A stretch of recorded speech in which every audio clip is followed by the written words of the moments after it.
Welcome everyone.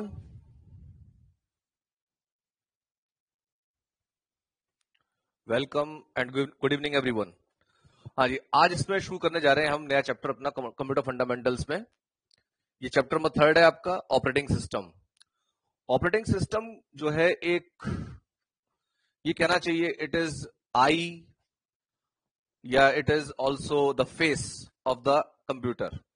तो ये एक ऐसा पार्ट है कंप्यूटर का जिसके बिना पहले काम चला करता था, लेकिन अब आज की डेट में इसके बिना कंप्यूटर की कल्पना भी नहीं की जा सकती, क्योंकि ये एक ऐसा एसेंशियल पार्ट है जिसके अगर ना होने की हम बात करें तो कंप्यूटर कंप्यूटर नहीं रह जाएगा।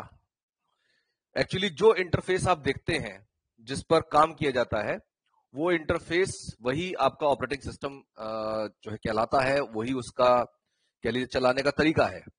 तो ऑपरेटिंग सिस्टम में बहुत सारी चीजें इसमें आएंगी, थोड़ी सी हिस्ट्री इसके बारे में पढ़ेंगे, किस तरह से फंक्शनिंग होती है और आज की डेट में कौन कौन से ऑपरेटिंग सिस्टम हमारे काम में आते हैं, उनके बारे में बात करेंगे।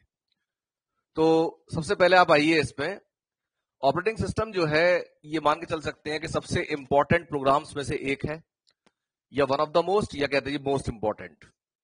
इसके अलावा जो भी आप बात करते हैं इसके अंदर कमांड्स की, वो सारी कमांड्स जो आप देते हैं वो हार्डवेयर पर जाती हैं, और जितनी भी कमांड्स आप देते हैं, जो दिखाई देती हैं कमांड्स, वो एक अलग तरीके से दी जाती हैं। हार्डवेयर पर उनको अलग तरह समझा जाता है, कंप्यूटर उनको अलग लैंग्वेज समझता है। तो जो लैंग्वेज आप देते हैं वो लैंग्वेज वो है जो डे टू डे की लैंग्वेज में आप जानते हैं, चाहे वो हिंदी लैंग्वेज है, चाहे वो इंग्लिश लैंग्वेज है, या कोई और लैंग्वेज है, उसमें आप काम करते हैं। लेकिन उस लैंग्वेज को फिर बाद में डिकोड किया जाता है हार्डवेयर की लैंग्वेज में। ये काम ऑपरेटिंग सिस्टम करता है। तो ऑपरेटिंग सिस्टम जो है एक ह्यूमन को मशीन से कनेक्ट करता है। मशीन की लैंग्वेज अलग चलती है, ह्यूमन हमारी लैंग्वेज अलग चलती है। तो इन दोनों लैंग्वेजेस को जो कंबाइन करता है, एक से दूसरे में एंट्री को जो है पॉसिबल करता है, मतलब मशीन हमसे बात करती है, हम मशीन से बात करते हैं। तो it is a two way communication, operating system को ऐसे कह सकते हैं। तो it is an integrated set of system software used to manage the different resources of the computer system and its overall operations. जितने भी ऑपरेशंस होते हैं उनको यूज करने का, उनको इस्तेमाल करने का एक इंटीग्रेटेड सिस्टम है। इंटीग्रेटेड सिस्टम का मतलब यह है कि बहुत सारी कमांड्स को एक साथ मैनेज करना। थोड़ा सा इसके बारे में बीच में हम डाल रहे हैं, इसमें डॉस को, विंडोज को, मैक को, लाइनक्स को, इनके नाम आपने जरूर सुने होंगे। ये ऑपरेटिंग सिस्टम्स हैं। विंडोज का नाम सबने सुना होगा। तो विंडोज जो है ऑपरेटिंग सिस्टम है, ये एक इंटरफेस है जिसके द्वारा हम किसी भी कंप्यूटर को ऑपरेट करते हैं। Most important, most used operating systems in the world, अगर बात करें, देखिए सभी तरह सिस्टम अलग अलग होते हैं। विंडोज 7 की बात करेंगे तो विंडोज 7 डेस्कटॉप पर, लैपटॉप पर सबसे ज्यादा खूबसूरत और अब तक का सबसे ज्यादा पॉपुलर, सबसे ज्यादा यूज किया जाने वाला ऑपरेटिंग सिस्टम है विंडोज 7। इसके बाद में इसके और एडवांस वर्जन आ चुके हैं, लेकिन विंडोज 7 सबसे ज्यादा यूज किया गया जो है, सबसे ज्यादा पॉपुलर डेस्कटॉप और लैपटॉप के लिए ये वर्जन है। एंड्रॉइड, ये सब आप जानते हैं, स्मार्टफोन से इस पर काम करते हैं, ये भी एक ऑपरेटिंग सिस्टम है। iOS, ये भी जो है टैबलेट के लिए इस्तेमाल होता है और कई जगह इस्तेमाल आप देखते हैं इसका। और इसके अलावा लाइनक्स के जो वेरिएंट्स हैं ये इंटरनेट में यूज होते हैं। इंटरनेट की जो लैंग्वेजेस हैं उनको डिकोड करने के लिए लाइनक्स का इस्तेमाल होता है। इसके बाद में ऑपरेटिंग सिस्टम को देखिए, वही जैसे मैं बता रहा था आपको, इंटरफेस है, it is between the human and the computer hardware. दोनों को कनेक्ट करता है, दोनों की जो लैंग्वेजेस हैं ये आपस में, मतलब हम जो बोलेंगे वो समझ ले तो वो कंप्यूटर की लैंग्वेज में होगा, उसके हार्डवेयर की लैंग्वेज में होगा। ठीक है, तो कंप्यूटर को जो है अलग वेरिएशन, अलग तरह की जो एप्लीकेशन होती है उनको, प्रोग्राम को चलाने में असिस्ट करता है। इसमें क्या नाम है, इंस्ट्रक्शंस होती हैं और जो है अलग अलग टास्क को कंप्लीट करने में आपके हेल्प करती हैं। Operating system hides details of hardware and provides a convenient interface to use the computer system. सीधी सी बात है, पीछे का जो उसका नक्शा है, जो उसका भूगोल है, उसको आप नहीं देखना चाहते हार्डवेयर को, तो बहुत जो खूबसूरत रूप में जो आपसे सामने देखते हैं आप, वो आपका ऑपरेटिंग सिस्टम पॉसिबल करता है। It is an organized collection of programs in the computer system that provides the necessary environment for the execution of different application programs. ये जो चीजें, ये केवल एक स्टोरी की तरह से आपको पढ़नी है, क्योंकि इनसे क्वेश्चन एमसीक्यू नहीं बनेगा, लेकिन ये चीजें जो है ना, चीजों को कनेक्ट करेंगी। आपको इन सब बातों को समझने के बाद, पढ़ने के बाद ये समझ में आएगा कि ऑपरेटिंग सिस्टम वो चीज है जो आपको हार्डवेयर को समझने में हेल्प करेगी। हार्डवेयर को समझने में नहीं कहना चाहिए, हार्डवेयर को रीड करने में आपको हेल्प करेगी। In early days of computers, there were no operating systems, but all the modern day computers have one or more operating systems. देखिए ऑपरेटिंग सिस्टम जो पहले आप काम करते थे तो उस समय कभी भी इसमें ऑपरेटिंग सिस्टम्स यूज नहीं होते थे, या होते थे तो उनको उस रूप में नहीं देखा जा सकता जैसे कि आज हम देखते हैं। आज की डेट में इंटरफेस बिल्कुल कनेक्ट जो है चेंज हो चुका है, पहले से बिल्कुल चेंज्ड एनवायरमेंट में हम काम करते हैं। Operating systems are loaded first in the computer system. पहले ऑपरेटिंग सिस्टम लोड किया जाए कंप्यूटर में, जो अलग चॉइस के हिसाब से होता है। और जब कंप्यूटर को आप ओपन करते हैं तो उस समय वो बूटिंग जो है एक ऑपरेशन कहते हैं, बूटिंग करता है। जो फाइल्स होती हैं वो सारी की सारी ऑटोमेटिकली उसमें अपलोड होने लगती हैं, और अपलोड होने तक का जो काम है उसे हम कहते हैं booting. Objectives of operating system, convenience, definitely हमें कन्वीनियंस चाहिए, आराम से हम काम कर सकें। एफिशिएंसी, आपको एफिशिएंसी भी आएगी, काम को आप खत्म कर रहे हैं, जल्दी खत्म कर रहे हैं, बढ़िया तरीके से कर रहे हैं। It is all about efficiency. Main functions of an operating system, main functions, देखिए फंक्शंस बहुत सारे हैं, और ये कहना चाहिए सारे फंक्शंस जो ऑपरेटिंग सिस्टम के ही हैं। तो यहां पर जो ऑपरेटिंग सिस्टम की बात करेंगे, it is responsible for carrying out a number of functions to enable the user and the software to interact with the hardware. ये लाइन आप देख रहे हैं, ये कई बार आ रही है, और एक्चुअली क्या है कि ये थीम है पूरा जो ऑपरेटिंग सिस्टम हम पढ़ रहे हैं, ये पूरी थीम यही है कि हार्डवेयर को ये सॉफ्टवेयर से कनेक्ट करेगा, या कहिए हार्डवेयर को ये ह्यूमन से कनेक्ट करेगा। It controls the backing store and peripherals such as scanners and printers. Simply बात है, मतलब बहुत सारी चीजें बता रहे हैं तो स्कैनर प्रिंटर भी इससे कनेक्ट हो जाएंगे। Deals with the transfer of programs in and out of memory. Transfer programs मतलब कौन सी चीज रखनी है, कौन सी हटानी है, ये सब काम करेगा। Organise the use of memory between programs, organises processing time between programs and users. मतलब आप नाम लीजिए काम का, और वो काम ऑपरेटिंग सिस्टम के द्वारा ही हो रहा है। टाइप्स ऑफ ऑपरेटिंग सिस्टम्स, अपनी अपनी नीड के हिसाब से अलग अलग जो है यहाँ पर ऑपरेटिंग सिस्टम हम पढ़ते हैं। हाँ जी, क्या कह रहे हैं, क्या कमेंट आ रहा है सर? तो इनके नोट्स बनाएं या फिर सिर्फ रीडिंग से काम चल जाएगा? सर ये नोट्स भी बनाने हैं क्या? देखो इसमें आपको नोट्स, आप पहले रीडिंग करिए इसकी, ठीक है, जो मैं दे रहा हूं रीडिंग कीजिए। अब जैसे ये आ रहा है आपका most common type of operating systems, ये आपको पता होने चाहिए, ठीक है।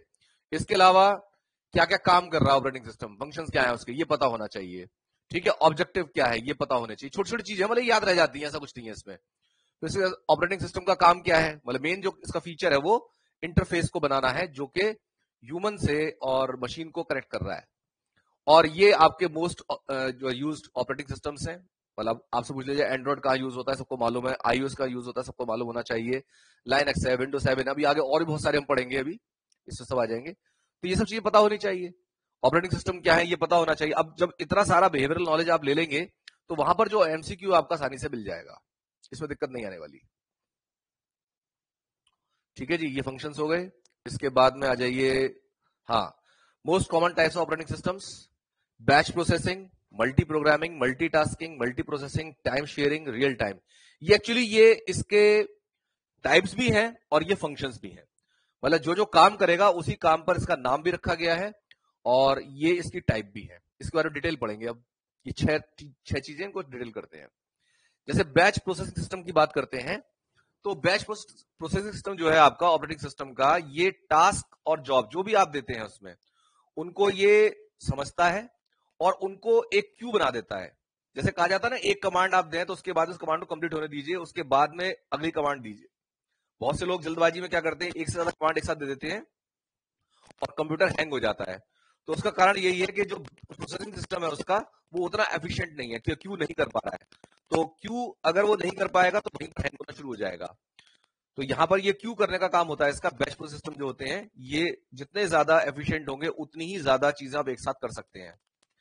और this process is called simultaneous peripheral operation online और स्पूलिंग। साइमल्टेनियस का मतलब होता है एक साथ, पेरिफेरल यानी आउटर लेयर में आप एक साथ कर रहे हैं, बहुत सारे काम इसमें एक साथ आप निपटाते हैं।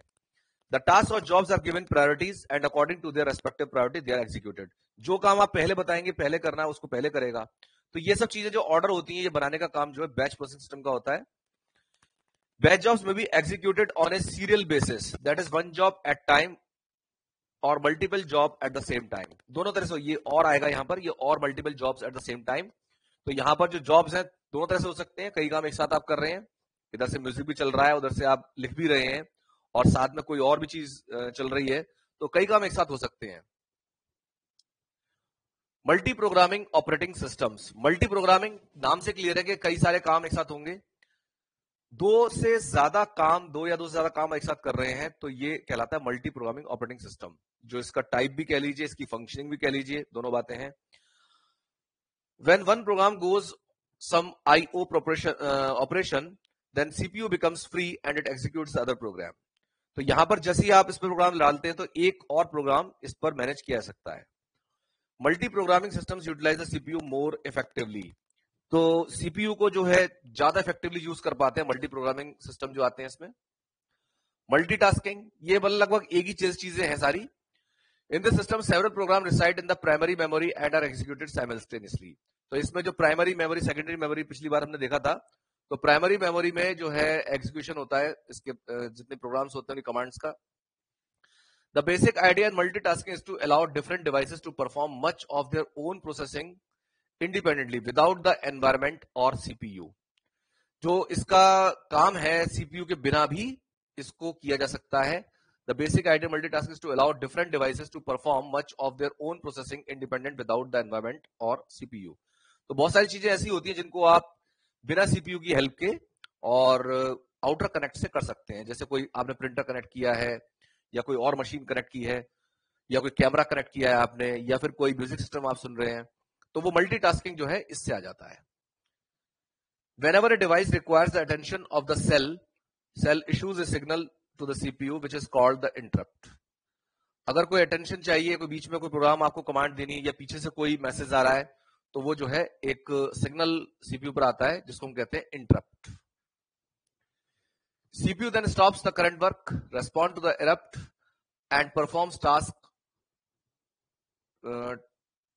to the device। ये to the device आएगा, to the device जो टास्क है वो कंप्लीट होगा। After that the CPU returns to the task that it was previously performing। उसके बाद CPU लौट के अपने काम पर आ जाता है। In this way CPU can carry out several concurrent tasks। बोले एक के बाद एक कमांड देते जाइए आप, और वो उनको अलग अलग परफॉर्म करता चला जाएगा। मल्टी प्रोसेसिंग ऑपरेटिंग सिस्टम्स, एक से ज्यादा प्रोसेसिंग कर रहे हैं। In a multi processing operating system one process is processed और एग्जीक्यूटेड बाय टू और मोर सीपीयूज। दो से ज्यादा सीपीयू यहां पर काम कर सकते हैं। Multi processing system consists of many CPUs। Personal computers really use multi processing। जो PCs होते हैं एक साथ कनेक्ट कर सकते हैं और वो मल्टी प्रोसेसिंग ऑपरेटिंग सिस्टम पर काम करेंगे। Time sharing operating systems. Time sharing system allow access to a CPU and other files through many remotely placed systems called remote terminals।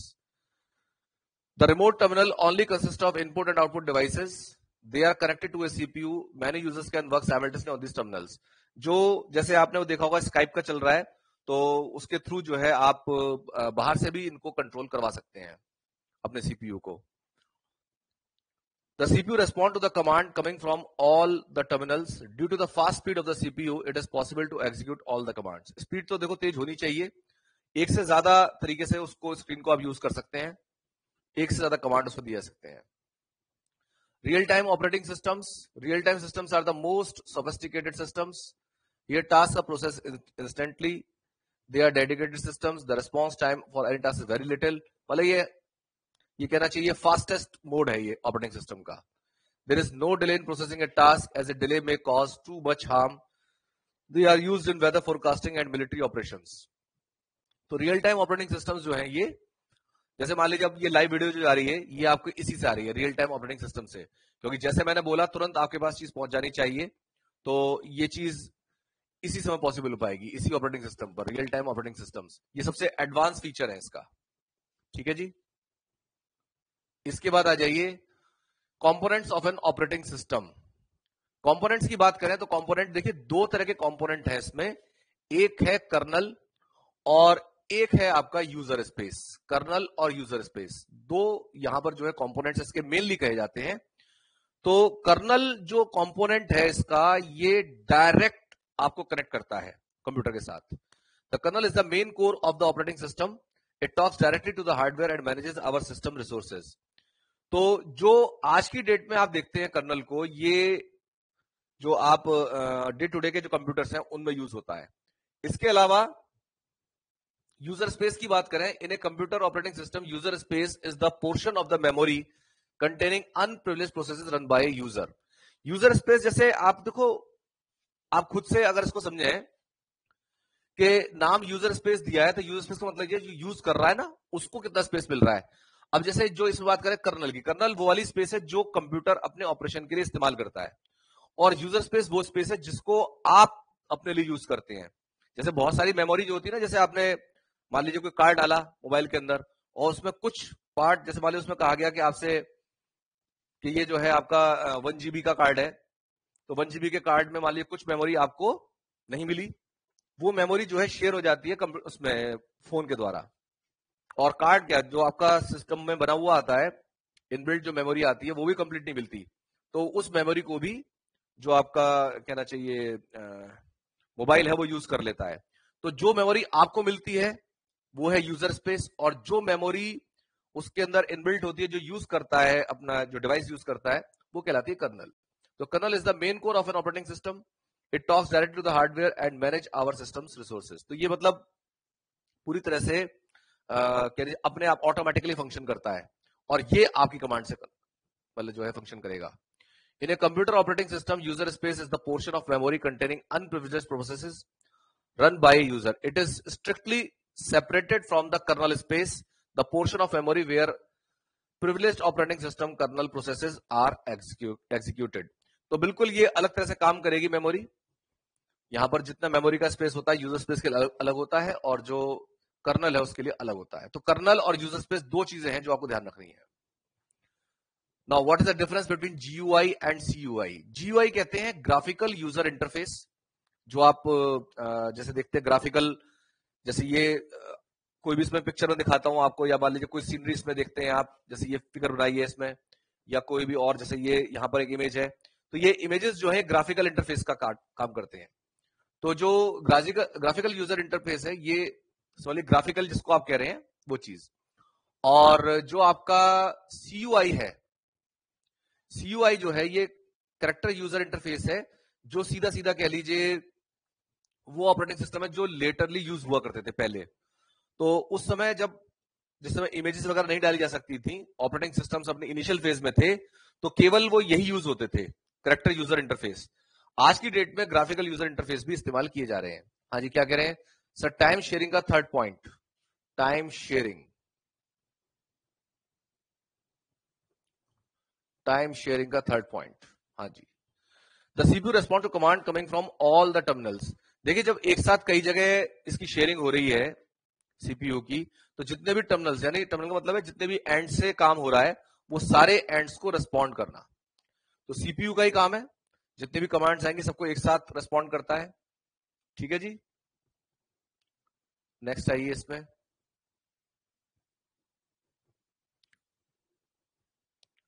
ठीक,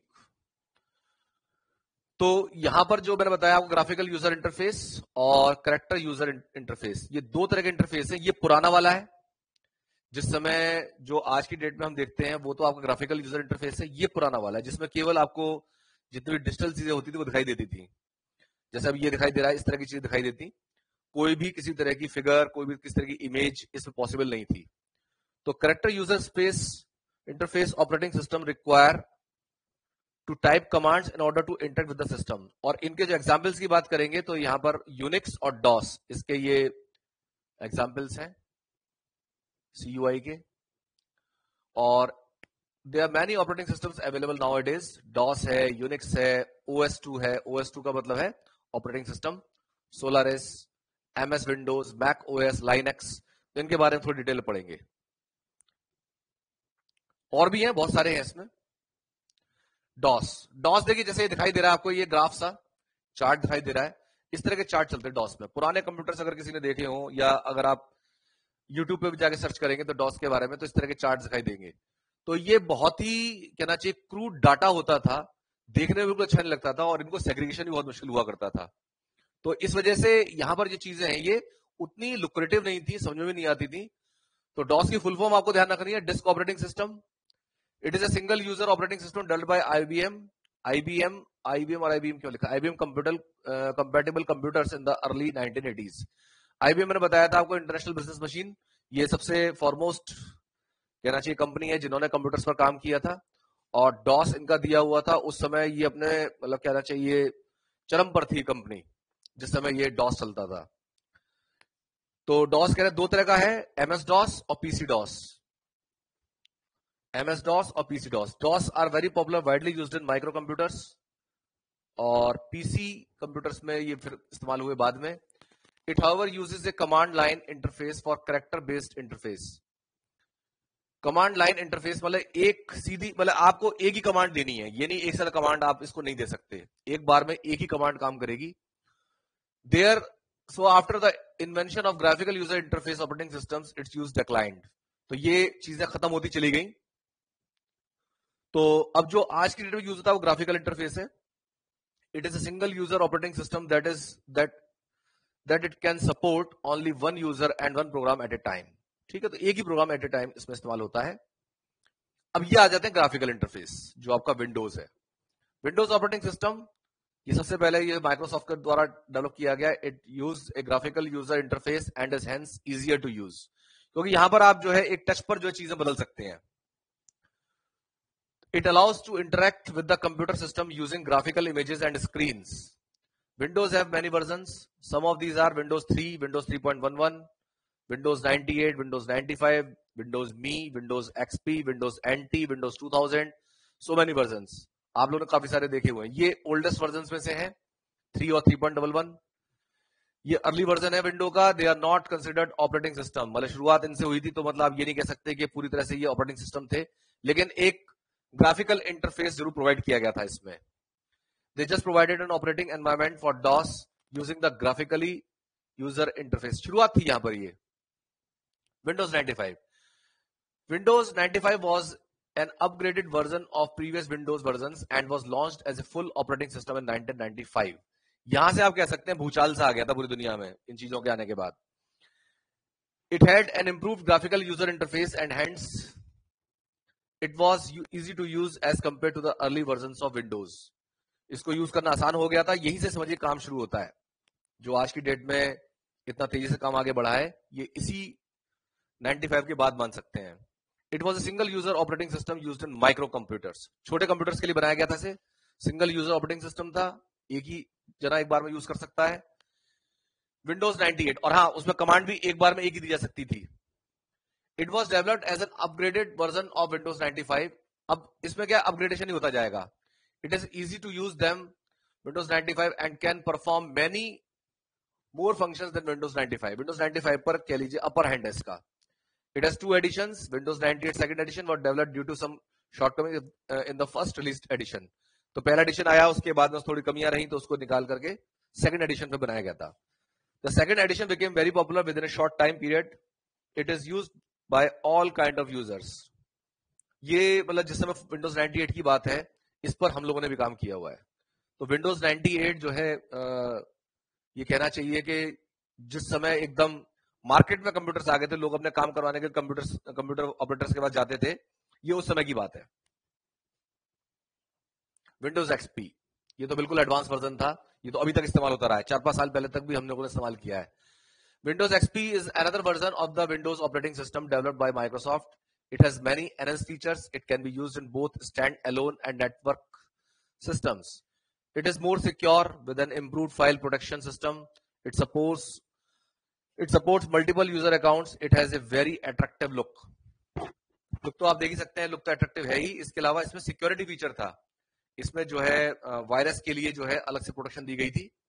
ये कह सकते हैं आप पहला ऐसा विंडो था जिसमें वायरस से भी प्रोटेक्शन प्रोवाइड की गई थी. विंडोज एनटी जो है नेटवर्किंग सिस्टम में काम कर रहा था.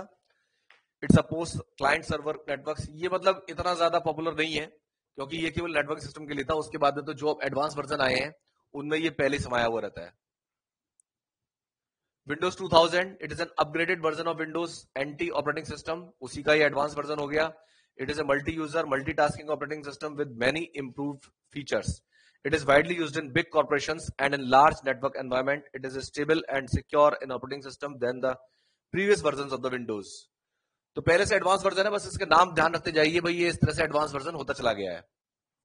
Windows CE, this is an operating system developed to be used in wireless devices such as palm top and handheld computers. palm top आप लोगों ने अगर शायद नाम सुना हो, बीच में आए थे ये, फिर तो ये भी बंद हो गए क्योंकि इनकी जगह जो है आपके मोबाइल्स ने ले ली. तो विंडोज सी बहुत शॉर्ट टाइम पीरियड के लिए काम में आए थे. It is limited features compare to other versions of Windows. ये ऑलमोस्ट बेकारी चीज है, ये सब इन सब के इंटरफेस हैं ये. Unix is the multi-purpose operating system used in most type of computers. It is used in microcomputers, mini computers and mainframe computers. सभी में इस्तेमाल हो जाता है ये. It is multi-user, multitasking operating system. It uses a command line interface. It is very powerful operating system with secure and stable configuration. Linux जो Unix based operating system है और ये graphical user interface तो definitely इसका है ही. It is an open source program and available free of cost. इसको आप net से डाउनलोड कर सकते हैं free of cost. It comes in many versions. It is also very secure and a stable operating system. Nowadays, it is gaining popularity among users due to its numerous cost-effective features. Many companies offer Linux with a different look and features. Malaysia में advancement करके जो है इनको बेचा भी जा रहा है. Some of the popular Linux flavors are Mandrake Linux, SUSE Linux, Red Hat Linux, Caldera Linux, Turbo Linux, etc. ये some SOME होगा. Mac OS तो आपने सुना होगा, एप्पल का बनाया हुआ था ये.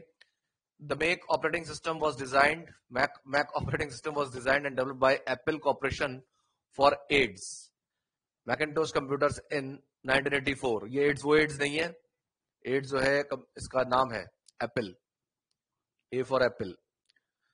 It uses graphical user interface. It is one of the most advanced operating systems, but it can be used only in computers developed by Apple company. Clear है ना बात? Apple company ने डेवलप किया था और अपनी ही चीजों के लिए इसको डेवलप किया गया था.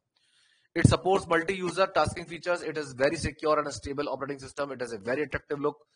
One of the most secure and one of the most stable है ये. आप जानते हैं सबसे ज्यादा महंगा है ये आज की डेट में.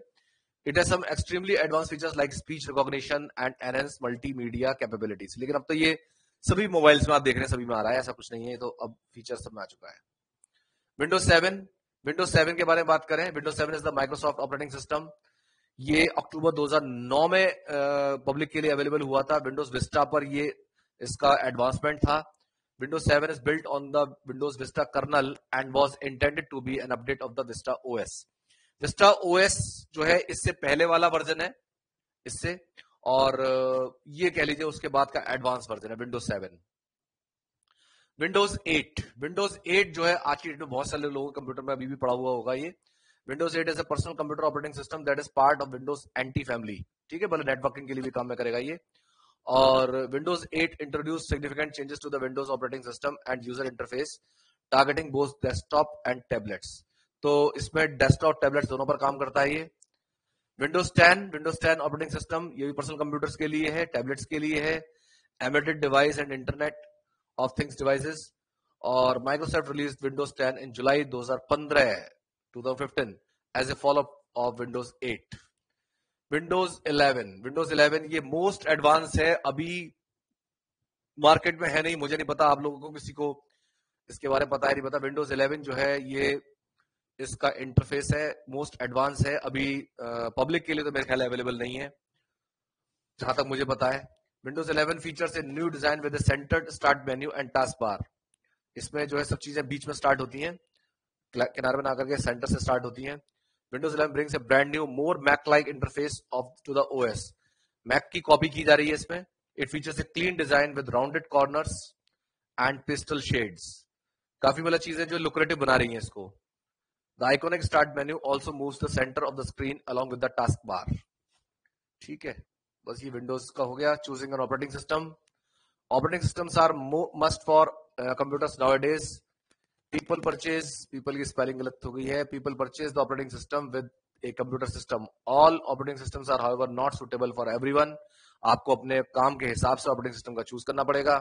There are many operating systems that are developed for specific purpose and they work efficiently in the environment only. ठीक है जी, तो ये आपका विंडोज 11 ऑपरेटिंग सिस्टम। किसी भी ऑपरेटिंग सिस्टम को चूज कर रहे हैं आप, तो अपने हिसाब से चूज करेंगे आप। जो है एक चीज के लिए सभी तरह के आपको ऑपरेटिंग सिस्टम की जरूरत नहीं है। अच्छा, अवेलेबल है, okay. You can not use the single user operating system like DOS for multi user purpose, ठीक है ना। डॉस की आपको जरूरत ही नहीं है आज की डेट में, तो खैर। Also different type of computer use different types of operating systems. You can not use an operating system design for micro computers in a main frame of super computer. सीधी सी बात है, जो आपका टास्क है आप उसके हिसाब से ऑपरेटिंग सिस्टम को चूज करेंगे। This is the end of the show. हाँ जी, ठीक है। तो ऑपरेटिंग सिस्टम पर वैसे मैं बताऊं आपको, एमसीक्यू बहुत बहुत रेयर है, एमसीक्यू बहुत कम दिखाई दे रहे हैं। और जो मेन जो एमसीक्यू है आपके फर्स्ट चैप्टर से आ रहे हैं, सेकंड चैप्टर से आ रहे हैं मेनली। इसके अलावा नेटवर्क सिस्टम से, और इसके बाद में एक चैप्टर और है आपका कंप्यूटर सॉफ्टवेयर प्रोग्रामिंग, थोड़ा उसमें से भी आपको देखने को मिलेगा। तो ये मेरी तरफ से फिनिश है टास्क। जैसे हमारे 4-5 चैप्टर हैं ये खत्म हो जाएंगे। चार चैप्टर हैं, 2 हो गए हैं ये, 2 और रह गए हैं, 3 मतलब हो गए हैं, बस 5 कहना चाहिए। एक तो न्यूमेरिकल पोर्शन का ये सारा, तो 2 चैप्टर और रह गए, खत्म होते ही फिर हम इसमें एमसीक्यू बॉक्स प्रोवाइड कर दूंगा। जितने भी हैं सब सॉल्व एमसीक्यू आपको दूंगा, उनको आप तैयार कर लीजिए। और भी कहीं से कोई जानकारी मिलती है उसको आप तैयार कर लें, बुक अपनी पढ़ लीजिए, क्योंकि इसमें थ्योरेटिकल क्वेश्चन आना है। जितना भी आप पढ़ेंगे उतना ही आपको बेनिफिट होगा, ठीक है। तो मेरी तरफ से लेक्चर खत्म है, कल करते हैं इसमें और आगे। Okay, good day everyone.